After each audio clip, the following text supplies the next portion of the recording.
여러분 혹시 그 배너라는 영화를 혹시 다 보셨는지 모르겠습니다.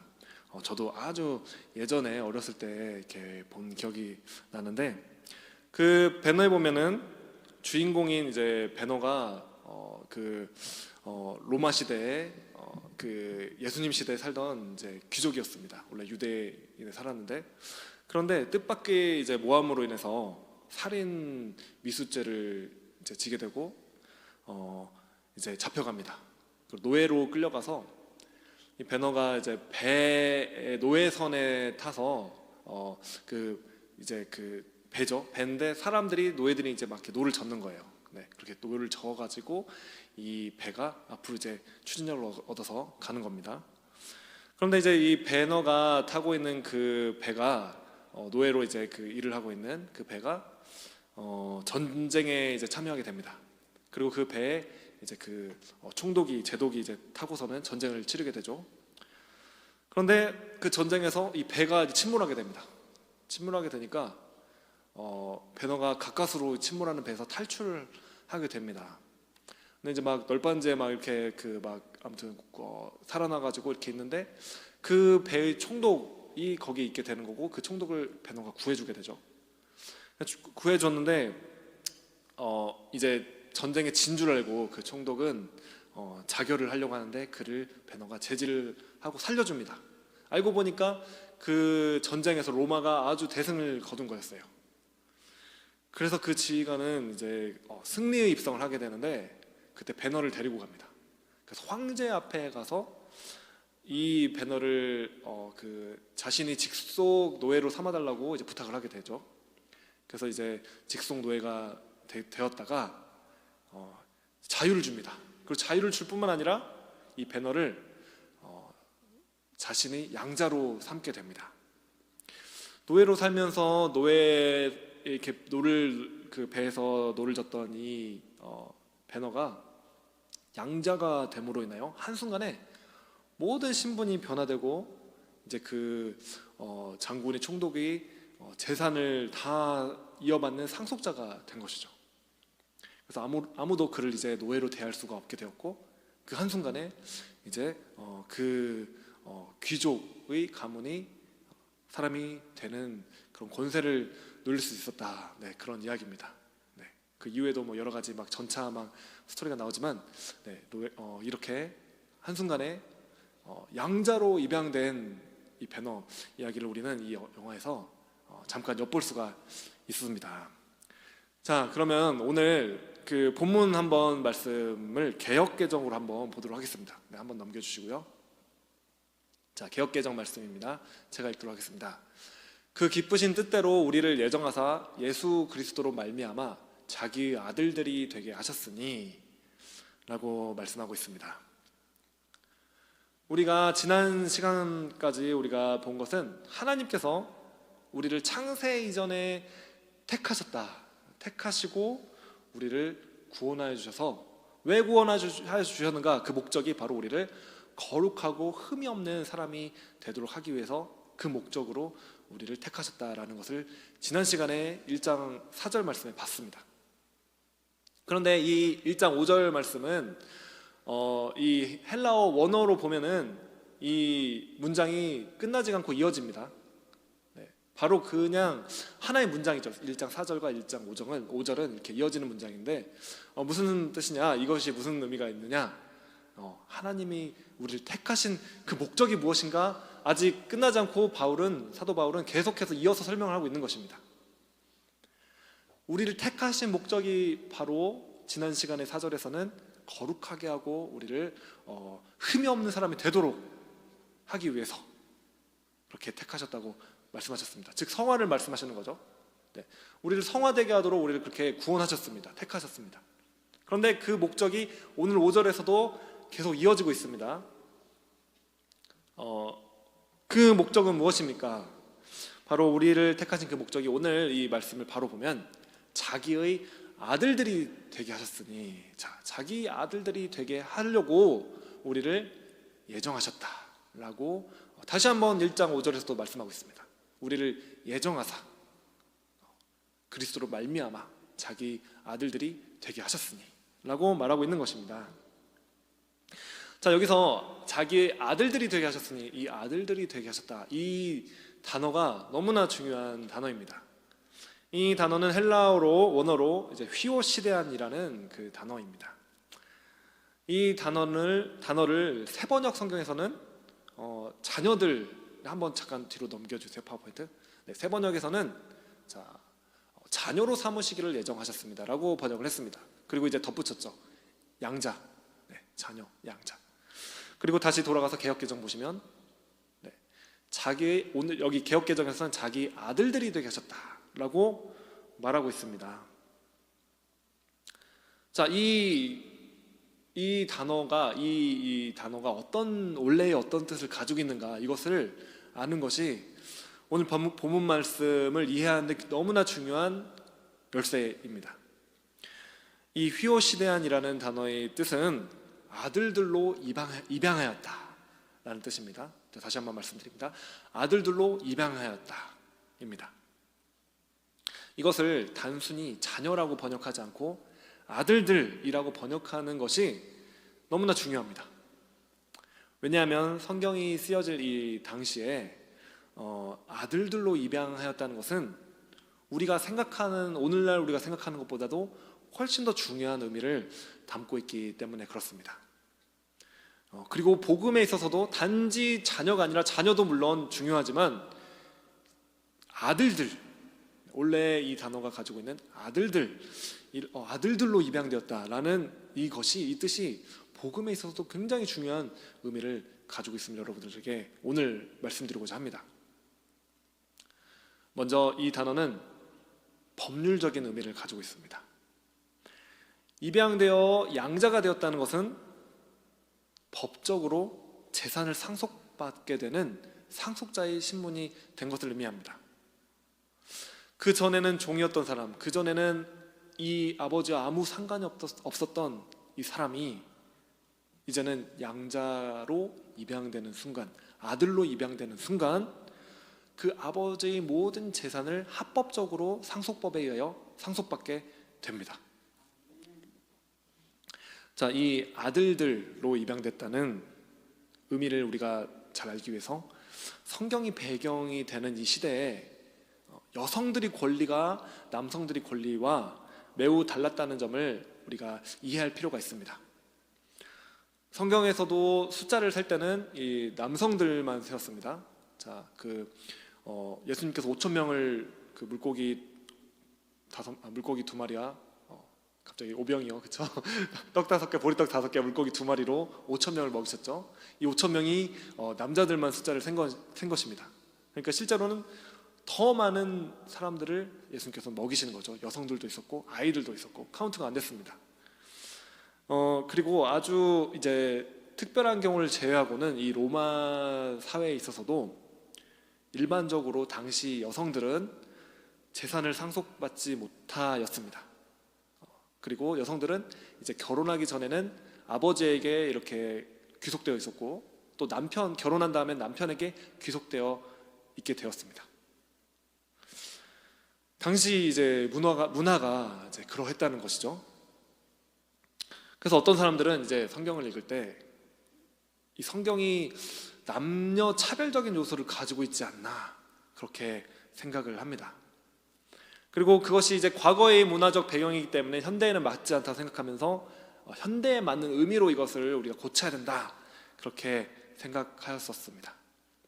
그래서 2011년도 그 NIV 성경이 있거든요. 이 NIV가 그 기존에 나왔는데 2011년도에 개정을 한번 새롭게 하는데, 그때 그런 성경 등에서 이 남성적인 단어들을 중성적인 단어로 바꾸려는 그런 노력들을 했습니다. 그걸 더 이제 나가는 그 미국 그 영어 성경에는 더 다른 이제 NIV 성경도 또 나오고 막 합니다만, 이 아들들을 자녀로 변경하는 것도 그러한 시도들 중에 하나입니다. 그러나 이것은 말씀에 무지하였기 때문에 일어난 일입니다. 성경을 이해하지 못했기 때문에 그러한 방식으로 생각하게 된 것입니다. 그런데 사실은 오늘 이 본문의 이 단어가 오히려 여성들을 더 존귀하게 높이는 의미를 가지고 있습니다. 네, 여러분에게 말씀드리겠습니다. 자, 당시에 여성의 인권이 아예 무시되는 그런 고대의 사회에서 신약 시대의 이 교회만큼 파격적으로 여성의 지위를 높이는 집단은 당시에 없었습니다. 심지어 여성들이 보면은 성경을 가르치는 사람들도 나옵니다. 브리스길라와 아굴라 같은 경우 보면은 아볼로를 데려와서 가르칩니다.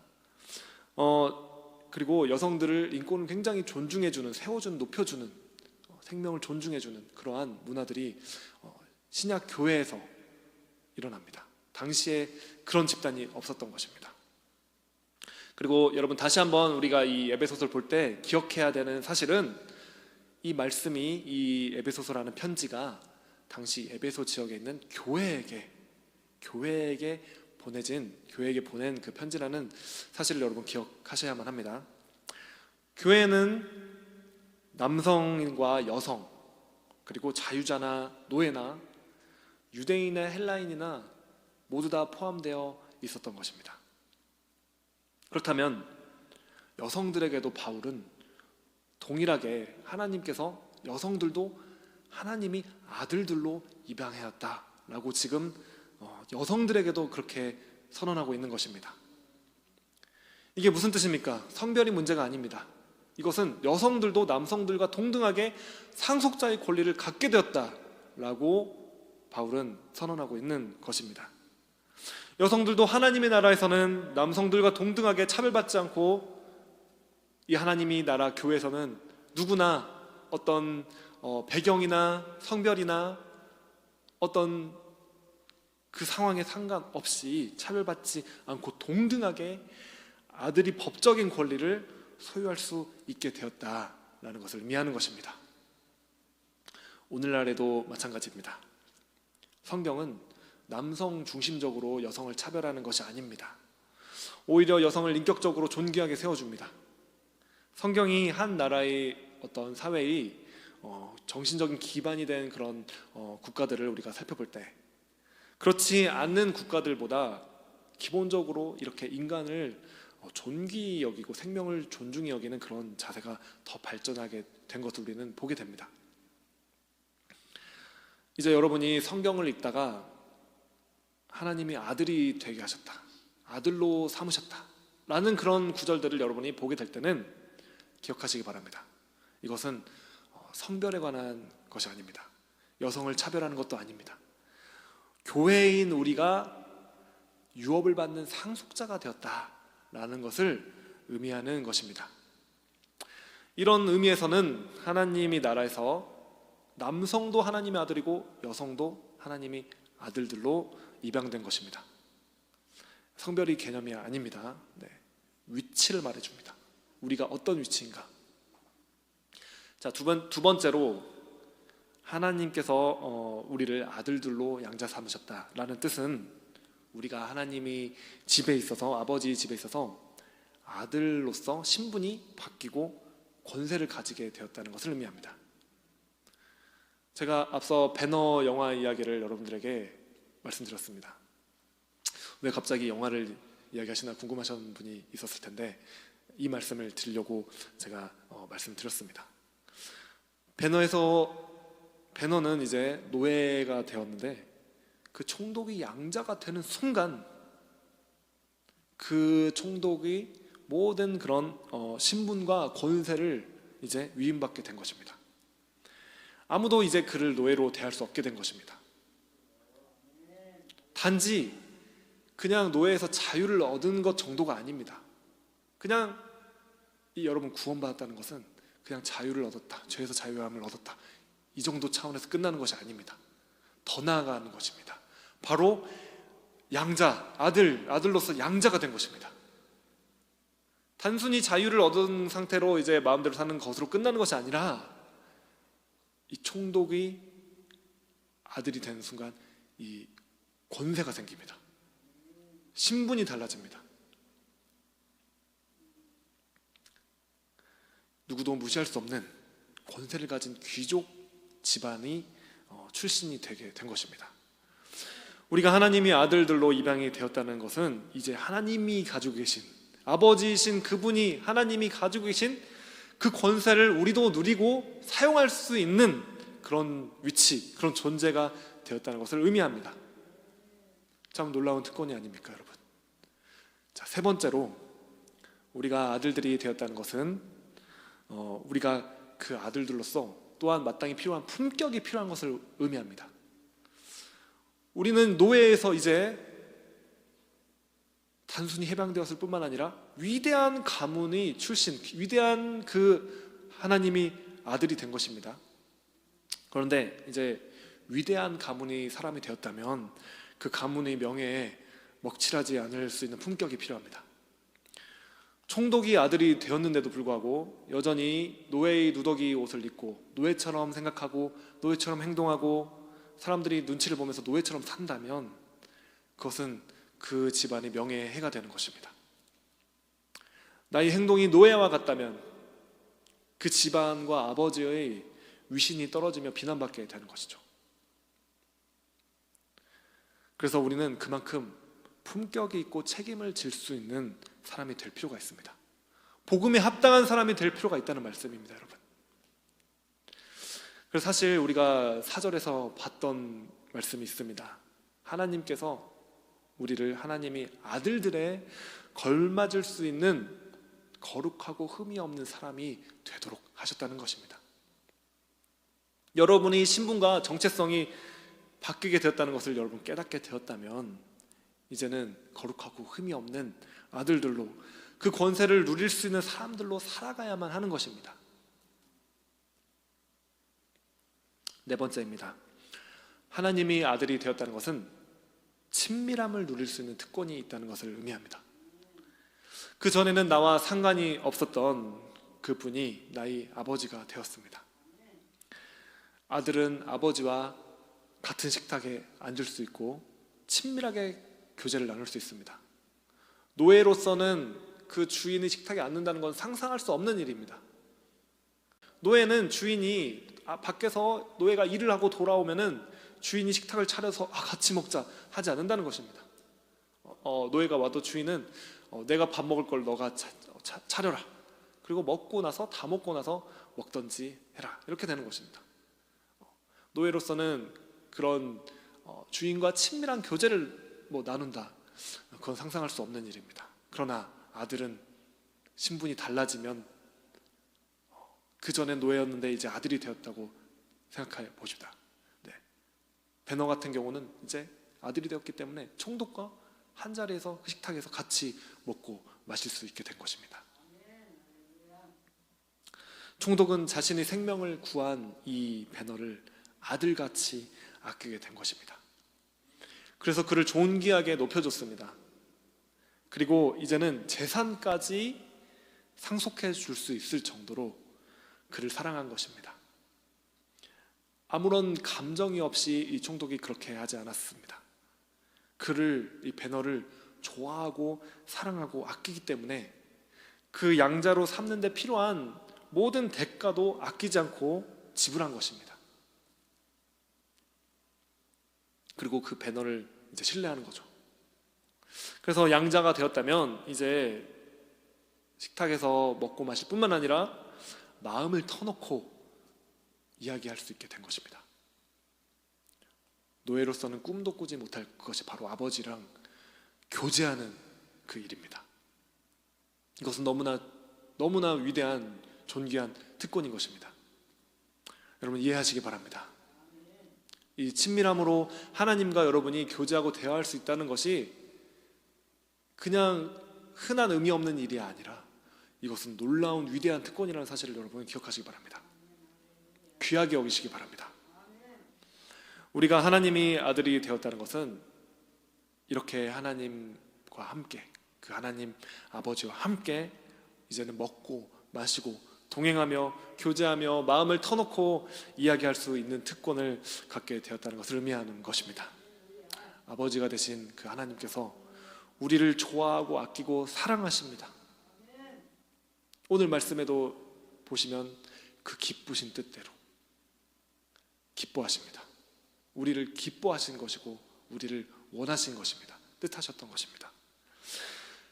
자, 그렇다면 하나님께서는 이 모든 목적을 어떠한 방식으로 이룰 수 있었겠습니까?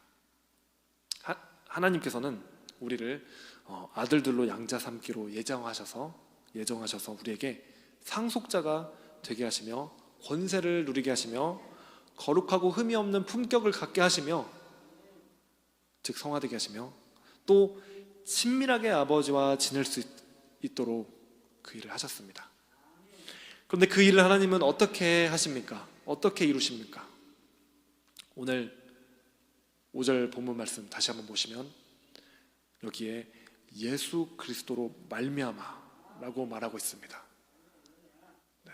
영어 ESV 성경에서는 through Jesus Christ, 바로 예수 그리스도를 통해서 말미암아라고 말하고 있는 것입니다. 이 모든 일은 오직 예수 그리스도를 통해서만, 예수 그리스도를 말미암아서만 이루어질 수 있는 것입니다. 이것이 바로 복음입니다.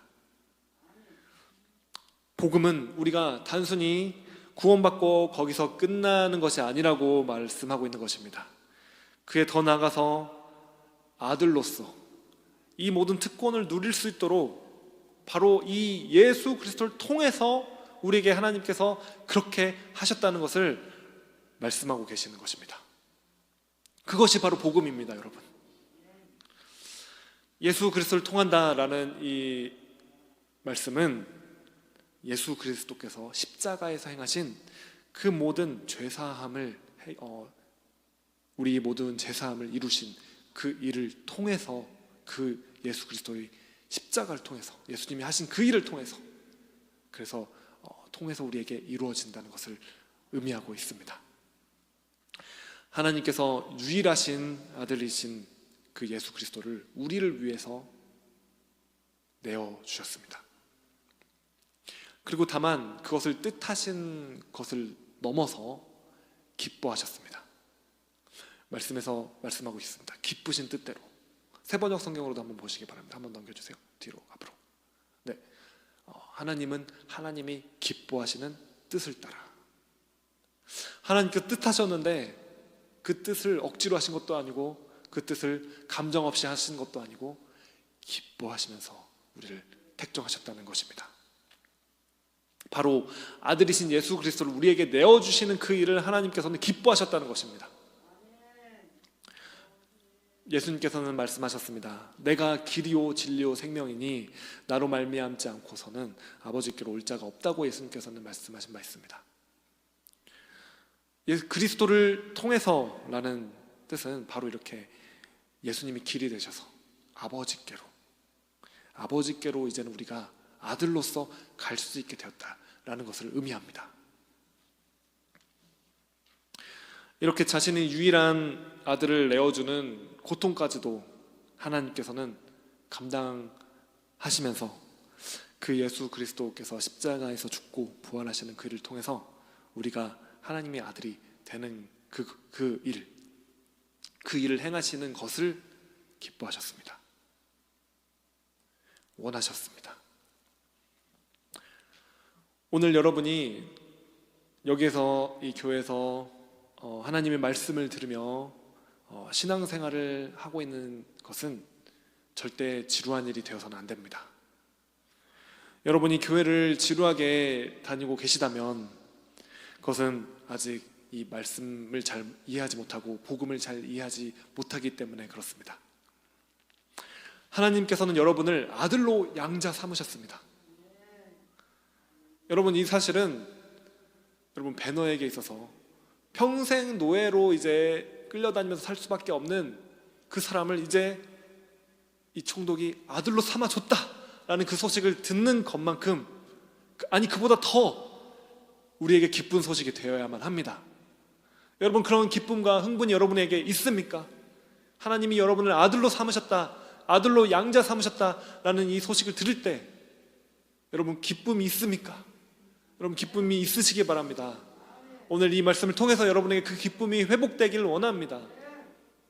여러분에게 놀라운 상속이 있다는 사실도 깨달으시기 바랍니다. 그리고 이 모든 것을 우리가 전에 본 것처럼 하늘에 속한 모든 복을 우리에게 이미 주셨다고 말씀하고 있는 것입니다. 이것이 복입니다, 여러분.